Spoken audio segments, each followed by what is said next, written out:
কাবলাল জুমা ও বাদাল জুমা কত রাকাত? প্রতি সপ্তাহেই আমাদেরকে সালাত আদায় করতে হয় জুমার সালাত। শ্রেষ্ঠ একটি দিন, এদিনে কিয়ামত হবে। এদিনে আদম আলাইহিস সালামকে আল্লাহ তাআলা সৃষ্টি করেছেন। আদম আলাইহিস সালামকে পৃথিবীতে এই জুমার দিনেই পাঠানো হয়েছে। জুমার দিনে দোয়া কবুল করা হয়েছে ওনার। জুমার দিনেই কিয়ামত হবে।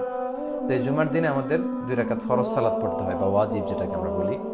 তো এর আগে পরে কতটুকু সালাত পড়তে হয়, এটা ছিল ভাইয়ের প্রশ্ন। আমরা প্রশ্নের উত্তর দিচ্ছি।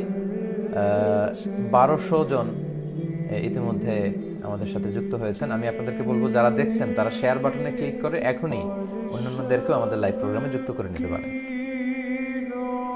তো জুমার সালাতের আগে কয় রাকাত, পরে কয় রাকাত?